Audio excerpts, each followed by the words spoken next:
The money management rule. Very well respected 50, 30, 20 money management rules. In this video, we aim to demonstrate how many people struggle with finances and why it's important to have a budgeting rule for a stress-free future. Current situation of average American. In modern times, a significant number of individuals have experienced financial challenges, such as living from paycheck to paycheck or encountering difficulties in organizing their finances at some point in their lives. According to CNBC report in January 2022, 56% of Americans can't cover a $1,000 emergency expense with savings. According to a telephone survey of more than 1,000 adults conducted in early January by Bankrate, the emergency savings and the $1,000 threshold are really an indication of how much people are struggling. Instead of drawing on their emergency savings funds, many Americans would have to go into debt to foot an unexpected $1,000 bill, either by asking family and friends for a loan, taking a personal loan from a bank, or charging a credit card. Why it is so important to manage money properly. Properly managing money is essential for individuals, businesses, and governments to achieve financial stability and security. Here are some reasons why it is important to manage money properly. Financial security. Properly managing money helps individuals and businesses to maintain financial security by enabling them to save money for emergencies, unexpected expenses, and long-term goals. Debt management. Proper money management can help individuals and businesses avoid debt or manage existing debt. This includes paying off high-interest debt, creating and sticking to a budget, and avoiding unnecessary expenses. Future planning. Managing money properly enables individuals and businesses to plan for the future, including retirement, education, and major purchases such as a house or a car. Investing. Properly managing money can also help individuals and businesses to invest wisely, potentially leading to long-term financial growth and security. In short, proper money management is important for achieving financial security, avoiding debt, planning for the future, investing wisely, and maintaining economic stability. Now, we will be discussing the 50, 30, 20 budget rule, which you may have heard of or know already.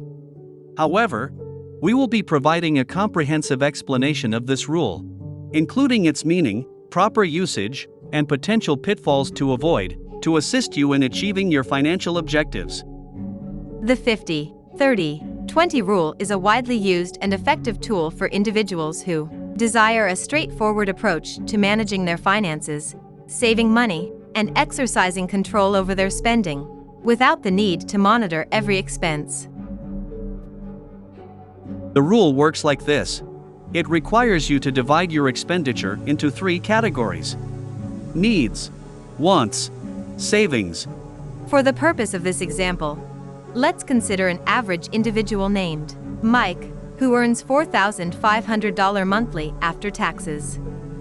Utilizing the 50-30-20 budget rule, Mike will have to allocate his income as follows: 50% or $2,250 towards his necessities, 30% or $1,350 towards his discretionary spending, and 20% or $900 towards his savings or debt payments.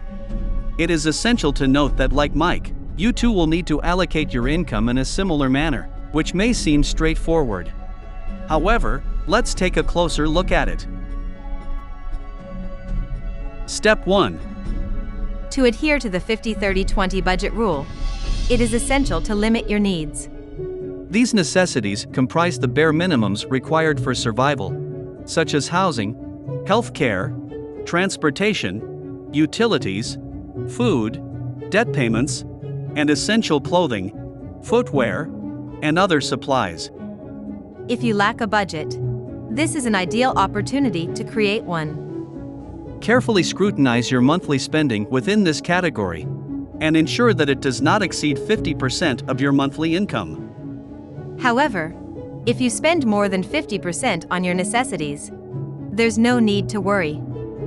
By monitoring your expenditures and identifying where your money is being spent, you can reduce unnecessary expenses or seek out cost-effective alternatives. Once your spending on needs adheres to the 50% limit, you may move on to the next step. Step 2. Defining your wants is crucial in adhering to the 50-30-20 budget rule.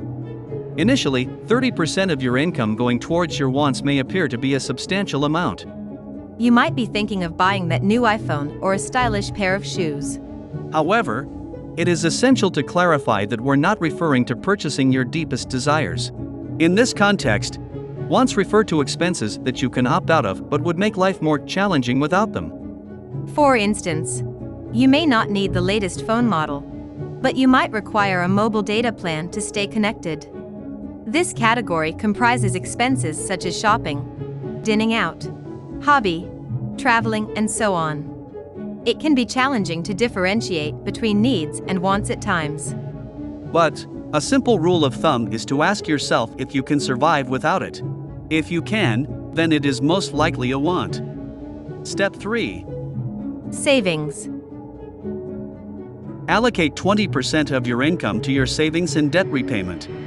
This category is essential for emergency funds, down payments for a house, retirement savings, or investing. If you find that 20% is not enough, you can move funds from the wants category into this account. When it comes to debt, only consider debts above the minimum required payment. For example, additional payments on credit card debt or mortgage payments to clear the debt faster should be included in this category. However, the minimum payments on debt should fall under the needs category. This is because failure to pay the minimum amount can have adverse effects on your credit status, which is not something you can afford to risk. My observation. The 50-30-20 rule is an effective method to easily track your expenses and create a manageable structure for better money management. Several years ago, I started following the 50-30-20 breakdown. While it may not perfectly match your current expenses, it can serve as a helpful guideline to get you started on budgeting. Remember, these numbers aren't set in stone and can be adjusted based on your unique situation. It may take some time to adjust your lifestyle and cut costs, such as reducing food expenses or transportation costs. The goal of this approach is to gain more control over your finances and have the freedom to save for a house, retirement, or a vacation. Keep in mind that short-term sacrifices may be necessary, such as cutting down on unnecessary expenses or reducing debt payments. However, it's important to strike a balance and not sacrifice too much happiness or things that are important to you. With only 3 categories, it is ideal for individuals with busy schedules and limited time. This rule is particularly helpful for people with lower incomes, ranging from $100 to $6,000 per month after tax. However, high-income earners may find it difficult to adhere to this rule as it may force them to spend unnecessarily on needs. If you follow this guide, you may overcome financial difficulties. This is a brand new channel. If you find any values from this video, please subscribe and like. Your support will help us to stay motivated and keep this channel running. We are committed to providing you the best possible service.